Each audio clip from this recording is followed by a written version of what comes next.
Mon petit padawan, dans cette vidéo, on va voir comment placer le coup le plus puissant de la boxe anglaise, le crochet.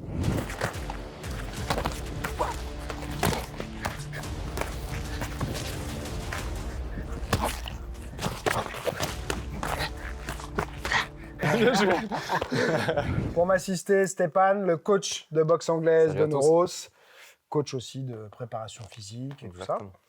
Boxeur encore actif. Exactement, amateur. Amateur, ouais. On va donc parler aujourd'hui du crochet.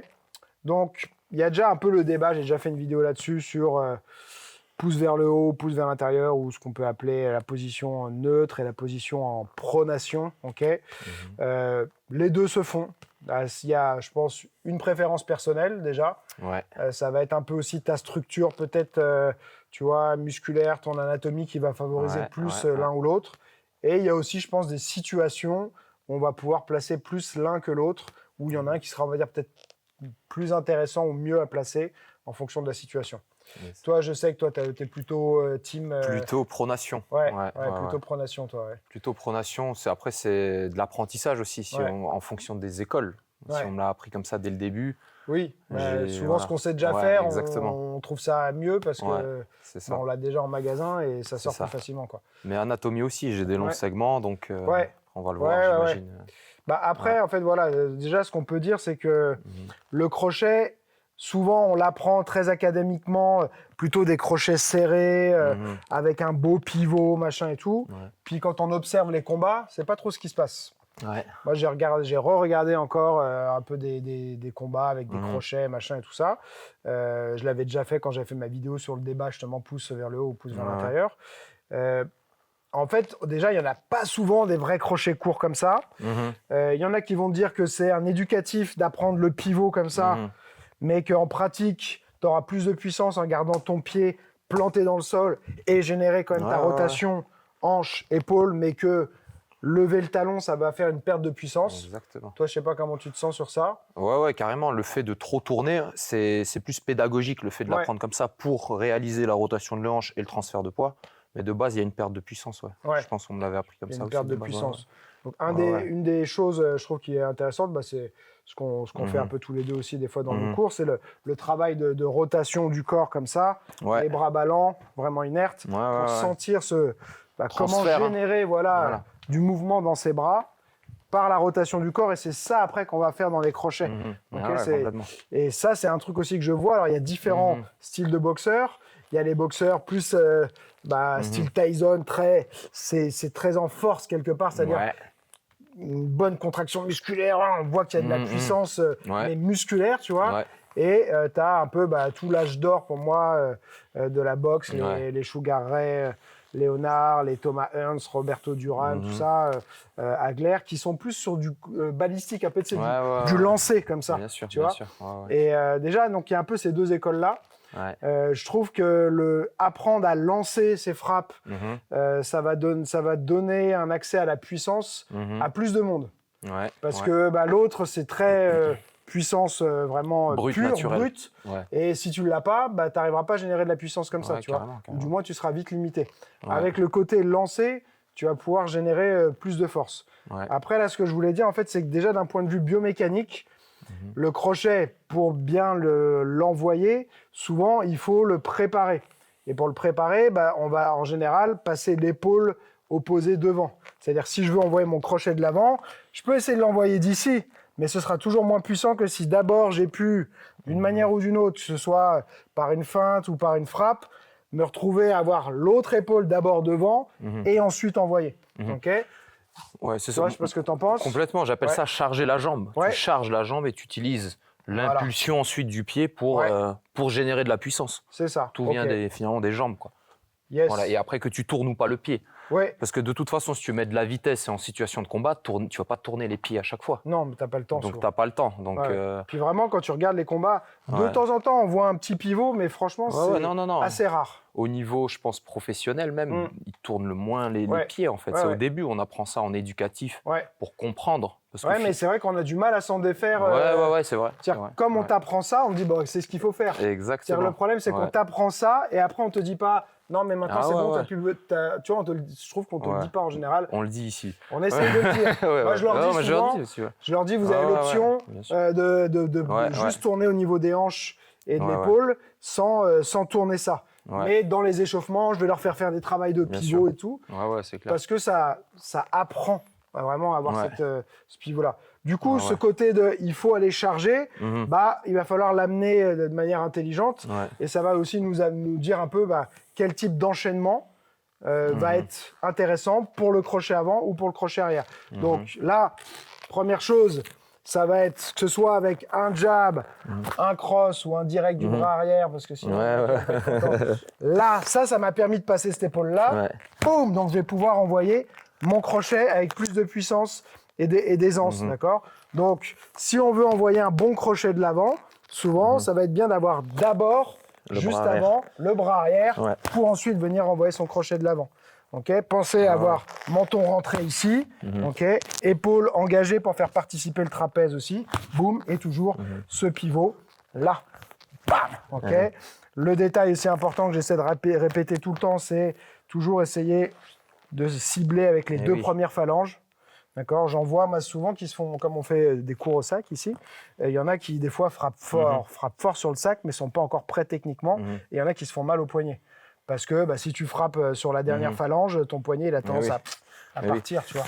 Mais je pense que même le débat main comme ça ou pronation, ou pronation, c'est ça. Il peut être entre guillemets réglé par le fait que tant que tu touches avec ça, c'est bon. C'est bon en fait. Où que tu sois quelque part. Bon après tout dépend de l'anatomie. Mais Même si théoriquement c'est vraiment l'idéal, on en voit quand même niveau pro qui traversent comme ça et qui viennent des fois avec ça. Avec main ouverte là? Avec ça, avec l'intérieur du gant qui viennent comme ça, tu vois. J'en ai vu encore tout à l'heure et des top boxeurs, même du Mayweather, des fois, et bam, ça vient mettre comme une baffe, quoi, un peu, tu vois. Théoriquement, bon. C'est ça. Après, je pense que la puissance ne sera pas optimisée. Non. En fait. Non, mais quand tu as le côté lancé. Voilà. C'est vrai. Mais par contre, il faut avoir le poignet qui tient aussi, parce que là, c'est pareil, tu n'es pas dans la meilleure position, quoi. Donc voilà, crochet avant. Soit on a un bras arrière d'abord, boum, et ensuite son crochet avant. Ça peut être aussi un travail où on est constamment un peu sur un travail de feinte et on va masquer ça pour rentrer là.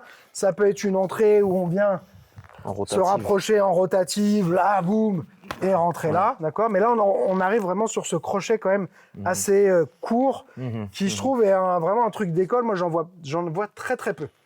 J'en vois très, très peu. Je ne sais pas si toi, tu t'en vois beaucoup, mais des crochets vraiment, tu sais, à cette distance-là. Ouais, après, c'est sur du corps à corps, quoi. Voilà, c'est ça. Où t'es là, peut-être dans des situations de fatigue au fil des rounds où les mecs, ils sont serrés. Et peut-être qu'il faut s'ouvrir le moins possible. Et c'est là que c'est pertinent d'être court et serré.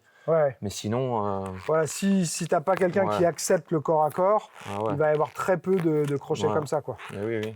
C'est qu'en plus, forcément, si je fais un crochet court comme ça, c'est que je suis très près de l'autre, mais donc ça veut dire que l'autre, il est très près de moi aussi. Donc je prends quand même plus de risques, parce que s'il y a une réponse, elle va arriver plus vite que si je suis là.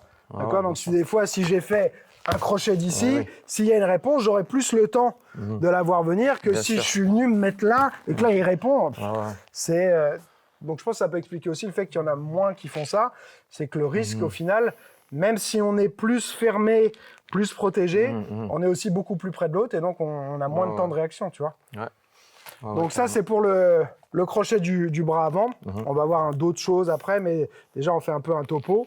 Sur le crochet du bras arrière, ça va être l'inverse, c'est-à-dire qu'on voudrait avoir l'épaule avant qui va être engagée d'abord pour préparer et charger l'autre côté. Donc c'est simple, ça va être du jab, souvent, boum, et venir chercher là, ou doubler le jab, boum, boum, et on vient chercher ici. D'accord ? L'avantage de ça, là, ce qui est bien, c'est que le crochet, c'est un peu une arme de destruction massive, quoi. C'est que parfois, même quand il y a la garde, ça va sonner. Ça passe des fois, ça chasse un peu le gant et ça passe. Et même sur quelqu'un des fois qui est protégé, on va réussir à passer à travers. Notamment si je l'ai essayé de le charger beaucoup devant et il y en a qui vont se resserrer un peu comme ça.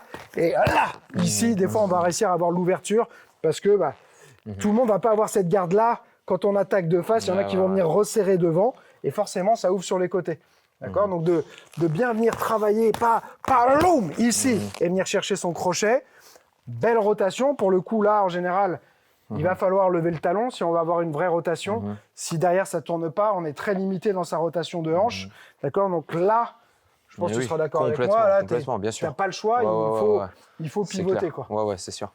Toi, t'as... Mais parce que déjà, pivoter le talon permet la rotation de la hanche. Voilà, comme tu l'as dit. Ouais. Déjà, c'est ça. Donc, c'est d'un point de vue biomécanique. Ouais, c'est ça.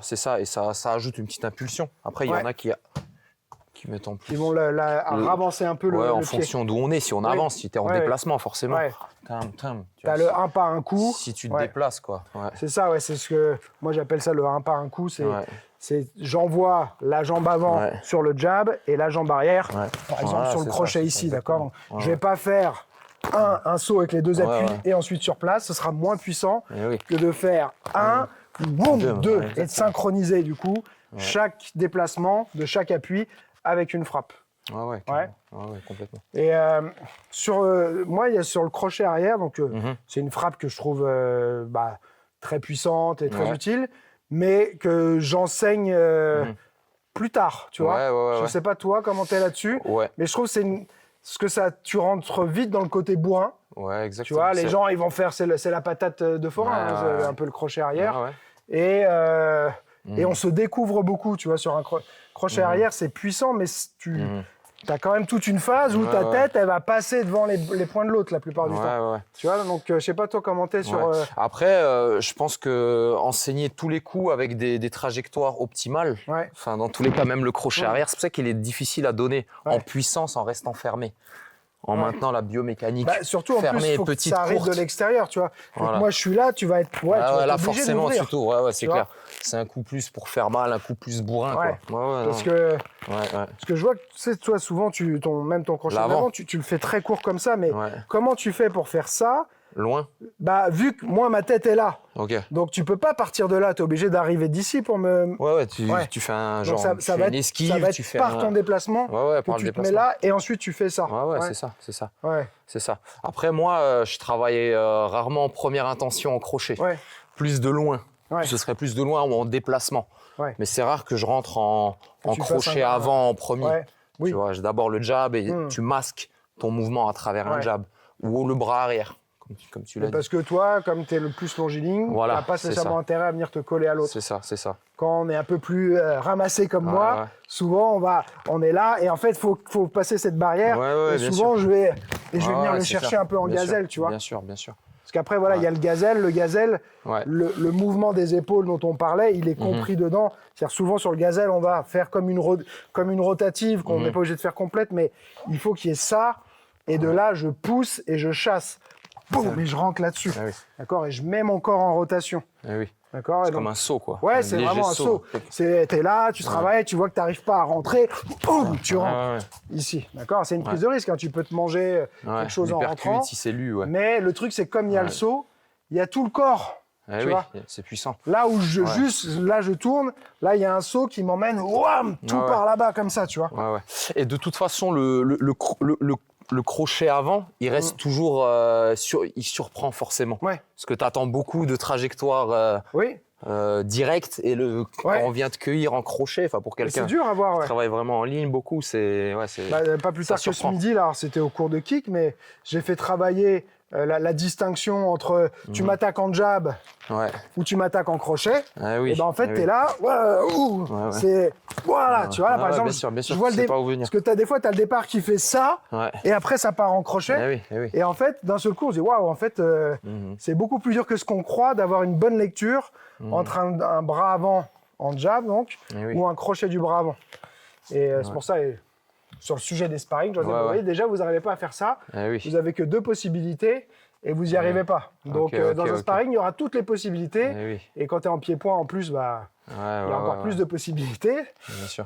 Donc, il faut passer par des exos comme ça parce que c'est beaucoup plus dur que ce qu'on croit, tu vois. Il faut passer du temps dessus, quoi.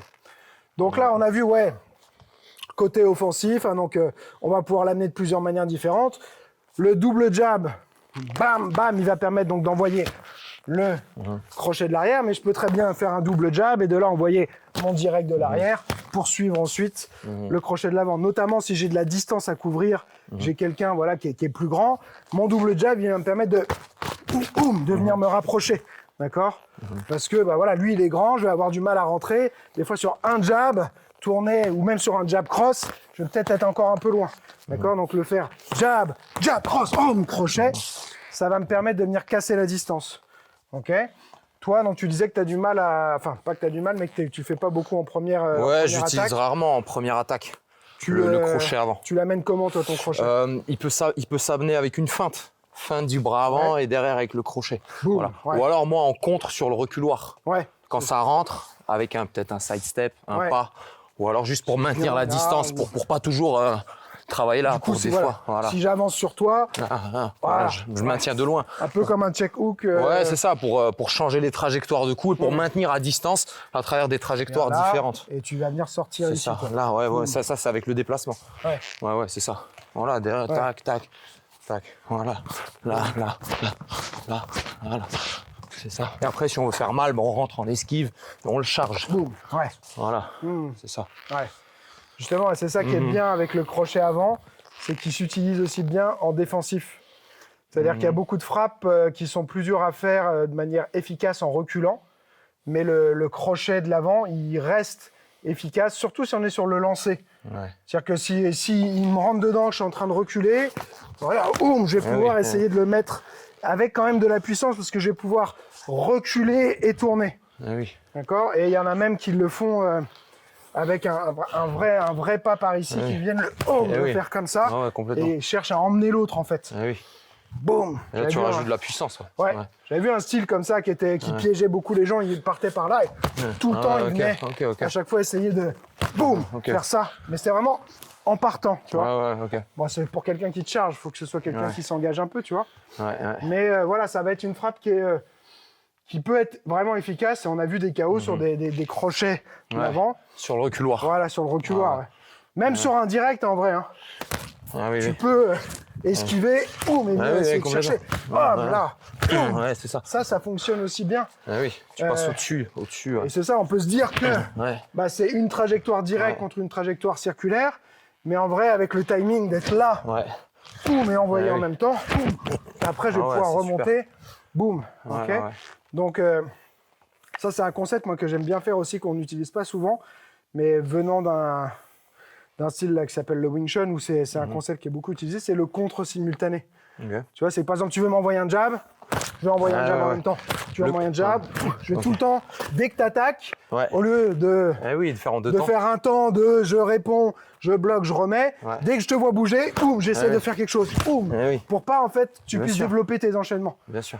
Et c'est vrai que le crochet, ça va être pas mal pour ça, parce que si on arrive à se mettre un peu en sécurité, même d'ici, je peux envoyer un crochet, d'accord? Alors là, on respecte pas ce que j'avais dit, le fait de charger, d'accord, de mettre l'épaule et tout ça, mais le fait de descendre, ça va permettre de créer quand même une rotation. On fait là ce que moi souvent je dis qu'il ne faut pas faire, c'est-à-dire on passe par en bas et on remonte, mais Ryan Garcia, qui a un très bon crochet de l'avant, il le fait tout le temps.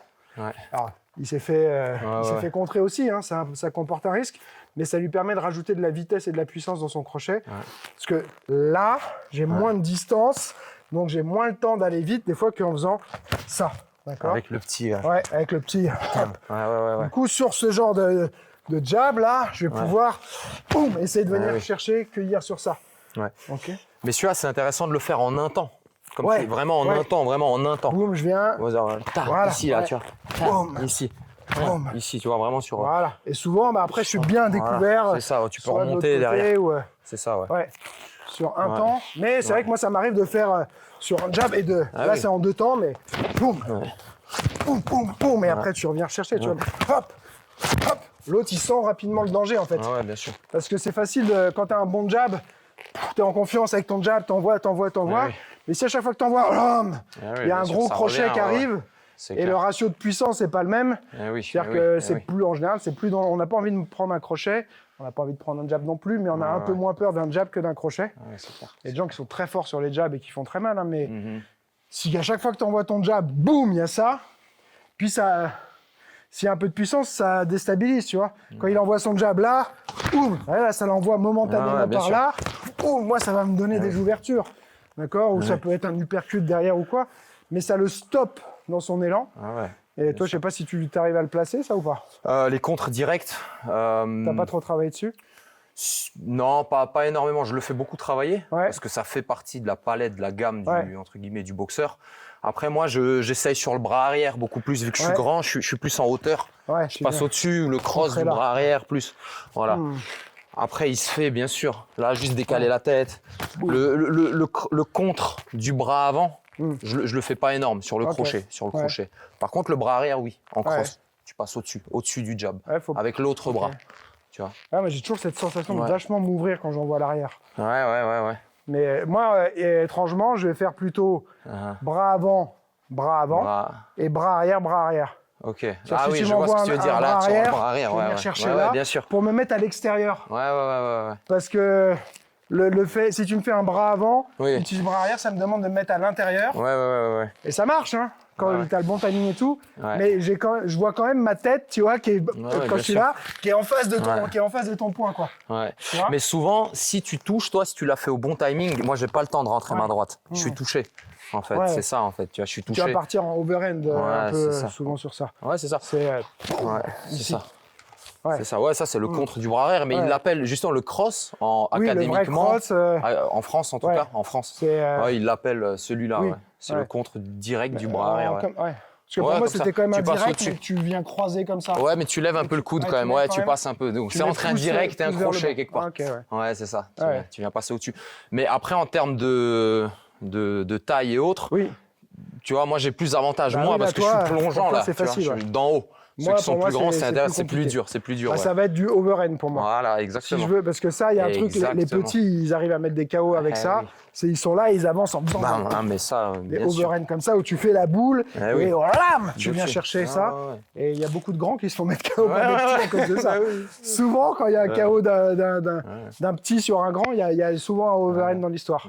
Tu vois, ça fonctionne bien. Donc je réfléchis. On a dit qu'on pouvait donc utiliser le crochet de l'avant en défense, aussi bien en reculant qu'en contre simultané.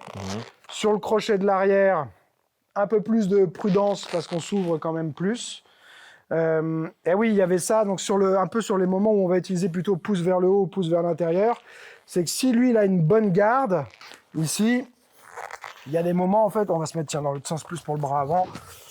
Il y a des moments où je sais que là, je ne passerai pas, alors que ici, des fois, je vais réussir à venir sous un angle qui passe un petit peu au-dessus en fait, de son bras. Parce que quand je viens là, je vais rapidement me retrouver bloqué pour rentrer par son bras ici. Il n'y a pas d'espace. Alors que si je viens par en haut, là, j'arrive à passer. Oui. D'accord. Donc, il y avait ça. Notamment, je sais que Louis Canelo, lui, il a souvent des crochets du bras avant qui arrivent un peu d'en bas. Il est là et ils ont une trajectoire un peu montante. Il les envoie un peu, tu vois. Pas toujours comme ça. Alors, il le fait aussi, hein, mais j'ai vu plusieurs KO de lui, là, où ça vient par en bas. Donc, t'es pas sur un uppercut, t'es pas sur un crochet bien horizontal comme ça, mais t'es sur un truc un peu entre les deux. Sauf que là, s'il est bien serré, tu passes pas. Et donc, j'avais vu quelqu'un qui disait, des fois, quand c'est serré et que tu viens lever le coude, tu arrives à passer parce que au lieu d'arriver par en bas où là forcément l'espace entre le biceps et l'avant-bras il est plus petit, tu arrives là, tu arrives par au-dessus et des fois tu viens derrière la mâchoire, tu vois. Parce que quand on a sa garde, souvent on n'est pas là, on n'est pas derrière. Enfin, je vais me mettre là. Je suis pas derrière là comme ça. Je suis plutôt vers ma tempe ou ici. Et ça peut laisser cet espace. Alors si tu as le coude vers le bas, tu vas avoir plus de mal à rentrer dans cet espace et si tu le lèves, tu arrives, tu vois, à rentrer. Faut bien viser après, Mais il y a des gens, qui... J'ai vu des KO sur ça, où le mec fait ça, il aurait été bien placé sur un crochet normal, et l'autre fait ça, et ça passe, tu vois. Donc ça, j'avais trouvé ça intéressant. Et moi qui suis pas, je te dis, le gros fan de ce crochet-là, je le sens pas super bien, moi. Je sais pas, je pense que c'est dans ma structure... Je me sens plus solide, tu vois, comme ça, là, ici, que là, je sens que... Voilà. Ce que j'ai vu aussi, ce qu'il racontait, c'est qu'anatomiquement, pousse vers le haut, tu auras plus de participation du biceps.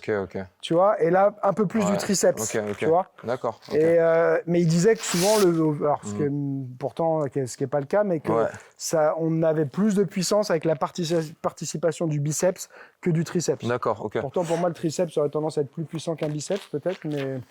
parce qu'il est plus, il serait plus volumineux. Quoique, en général, à mon avis, tu arrives à prendre plus sur un curl, tu vois, que sur à une main, je parle, que sur une extension comme ça de triceps, à mon avis. Donc, peut-être qu'il y a plus de puissance avec le biceps. C'était Roy Jones qui avait lui, il mettait beaucoup de crochets du bras avant comme ça, et il avait le biceps de l'avant qui était beaucoup plus gros que l'arrière. Et il y en a beaucoup qui disaient sa puissance, c'était alors la vitesse, mais ça aussi, et c'était vraiment visuel à son apogée, et il avait vraiment un biceps beaucoup plus gros. Lui, il boxait des deux gardes ou pas? Non, il boxait ça lui arrivait de changer, mais pas trop. Temporairement, il allait faire un truc, des fois, il se mettait même un peu les deux pieds sur la même ligne, et il faisait... Il y a un fameux KO là où il est comme ça devant un mec, il met les mains derrière, il regarde même pas, et il fait ça, il part, et il fait un KO. Tu vois, mais il allait des fois faire des trucs où ça partait comme ça, tu vois. Ce qu'on te dit de pas faire, mais à l'instinct. À l'instinct. Mais petite note sur ça, parce que je le vois dans les élèves, il y en a qui ont un mois de boxe et qui commencent à se mettre comme ça, machin et tout. Faut passer par l'académique, et il y a des styles. On dit mais lui, regarde, il est trop fort, il fait comme ça. Mais ça marche pour lui parce qu'il a les capacités athlétiques. Et il y en a, justement, je trouve, où dès qu'ils perdent une petite once de leur capacité athlétique, ça marche plus. Tiens, Roy Jones, c'est l'exemple parfait. À son apogée, imprenable. Le mec, je pense que même dans les poids lourds, il était monté en lourd léger, je crois, à un moment, mais c'était un extraterrestre, il était imprenable. Et en vieillissant, il a commencé à perdre ces petits centièmes de seconde qu'il avait tout le temps d'avance sur tout le monde. Et il s'est pris des KO, tu vois. Tyson, c'est pareil. Alors, je parle pas de là récemment, mais je veux dire, sur la fin de sa carrière, avant, il avait aucun problème à casser la distance, parce que grosse explosivité et tout ça. Un peu moins toujours hyper explosif, mais un peu moins sur la fin de sa carrière. Et ça marchait plus du tout pareil, tu vois. C'est pour ça qu'il faut faire attention. Les modèles qu'on prend, faut prendre tous les paramètres en compte, quoi. Déjà, ton niveau à toi, tu n'as pas le niveau ni l'expérience de la personne en face. Ce qu'on dit à chaque fois, c'est qu'il faut d'abord passer faut faire les bases. Tu vois, parce qu'il y en a un l'autre fois, je lui disais, tout le temps comme ça. Je dis, si c'est un choix conscient, tu sais, ok, mais si c'est parce qu'à chaque fois, tu n'arrives pas à ramener ton bras là et que ton bras il tombe tout le temps, non, là, c'est pas bon. Il faut d'abord savoir faire ça pour se dire, ok, maintenant, quand je dois faire ça, je sais le faire, je peux le faire. Avant de vouloir commencer à faire un truc comme ça. Fainéantise, finalement. C'est beaucoup moins fatigant d'avoir son bras tout le temps en bas et de faire ça. Mais de toute façon, tu le vois assez vite. Quand tu joues, tu peux te permettre. Mais une fois que c'est un peu plus dur, je pense que ça remet vite les idées en place, normalement. Tu vois, mais il y en a qui persistent. J'avais un de mes élèves comme ça qui était très bon sur ça et sur un peu à la Frazier avec beaucoup de mouvements de tête. Et je le laissais faire, mais il y a des fois, il tombait sur un gars plus rapide. Je lui disais, écoute, là, il est plus rapide que toi, donc c'est plus le moment de faire ça. Il faut revenir à ça. Du coup, il faut savoir s'adapter. Oui, c'est ça. Forcément, Parce que ça marchait très bien, il emmerdait beaucoup de gens. Mais si tu as un mec qui est plus rapide que toi et qui est tout le temps en retard, tu manges, en fait. C'est clair. Donc, voilà. C'est pour ça que c'est bien, je trouve, de développer plusieurs styles. Tu vois, souvent, il y en a qui vont dire, moi, je suis quelqu'un qui reste tout le temps en distance. Non, moi, je suis plutôt le rouleau compresseur et tout. Mais il y a des moments où ton style, ça va pas coller avec le mec qui est en face. Donc, il faut savoir s'adapter. Travailler dans les deux gardes. La plupart des boxeurs, ils ont horreur de faire ça. C'est vrai. On fait pas assez. Non. Je le fais jamais. Mais en vrai, je suis là, je suis face à toi, je trouve pas de solution, t'es habitué à un droitier, d'un seul coup, t'es un champion du monde quand je suis en droitier, et puis t'es un amateur quand je suis en gaucher, ça se trouve, tu vois. Et si je sais le faire, j'ai une chance de battre quelqu'un qui était plus fort que moi à la base, tu vois, parce que c'est de la stat, en fait. Il y a beaucoup plus de droitiers que de gauchers. Même si dans les sports de combat, je pense qu'il y a un pourcentage plus élevé de gauchers que dans la population générale. Mais malgré tout, tu n'as pas l'habitude de combattre contre des gauchers. Clair, et la stratégie, elle change complètement. Et même sur les crochets. Sur les crochets, là, c'est du crochet. C'est plus compliqué. C'est une autre tactique totale. Tu changes tout tes... Par exemple, si tu as pris l'habitude, tu peux te mettre en droitier 2 secondes. Si tu as pris l'habitude d'esquiver sur l'extérieur après ton jab, et là, tu tombes face à un gaucher, si j'esquive là, bah, je me prends le bras arrière. Quand je vais. Là, c'est chaud. C'est toute une stratégie. Et le bras arrière, le crochet de l'arrière, là, il est très loin. Quand on est gaucher-droitier, tu vois la distance entre nos épaules là versus en réalité la distance entre cette épaule-là et ta tête, tu vois. Vrai. Donc ici, complètement. Alors, il faut utiliser son bras arrière quand on est gaucher-droitier, mais le crochet, il va être tellement loin. D'accord, parce que souvent, mon direct, il va aller plus loin que mon crochet.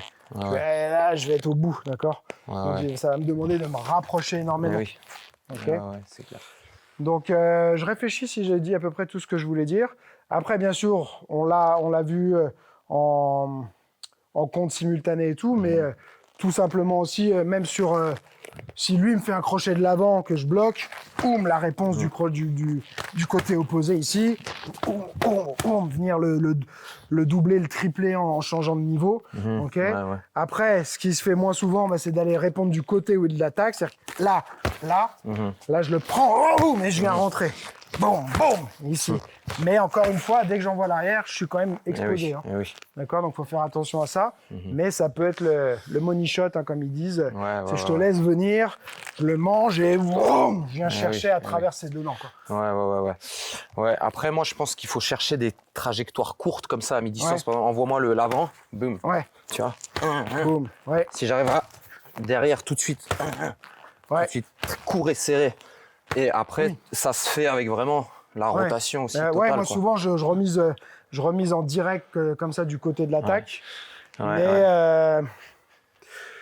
après, c'est pas le plus pertinent de faire crochet sur crochet. Le plus uppercut, il sera plus pertinent. Rentrer là, exactement. Mais ça peut surprendre parce qu'on s'y attend pas. On s'attend pas à...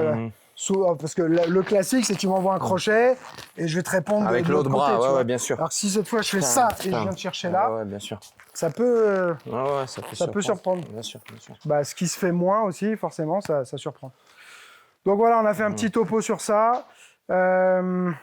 Après, bien retravailler la biomécanique des frappes avec ses pivots, travailler au sac de frappe. On peut travailler aussi, j'avais des vidéos là-dessus où on fait de l'isométrie par position. Je vais me mettre, je sais pas où je peux me mettre. Là, je te tiens, je te fais le mur, on va dire. Je suis là et je vais travailler la position. Mais je vais pousser ici comme ça, d'accord. Et ça peut être à différents stades de mon crochet. Ça peut être au début où je n'ai pas encore commencé à sortir le coude, plus vers la fin, d'accord, et tenir du 20 secondes comme ça. Ça va aider à sentir aussi qu'est-ce qui participe au mouvement, tu vois. On fait ça de l'avant, on fait ça de l'arrière. Et voilà, après, du relâchement aussi. Parce que si on est tendu au départ, on a l'impression qu'on est plus fort parce qu'on a de la tension musculaire. Mais en fait, souvent, au final, on en va beaucoup moins fort. Donc, il vaut mieux être relâché, boum, pour pouvoir exploser. Je ne sais pas si toi, tu avais des trucs à rajouter sur les crochets. Non, on a tout dit là, je crois. On est pas mal. Après. Pas mal. On a dû oublier des choses. Mais... on oublie tout le temps des choses. Mais ok, top. Merci Greg. Bon voilà pour cette vidéo sur le crochet. Si tu as des suggestions d'autres vidéos que tu voudrais que je fasse, des thèmes, des sujets que tu aimerais que j'aborde, mets-les-moi en commentaire. Si tu n'es pas abonné, qu'est-ce que tu attends? Abonne-toi et n'oublie pas, celui qui croit savoir n'apprend plus, alors garde l'esprit ouvert.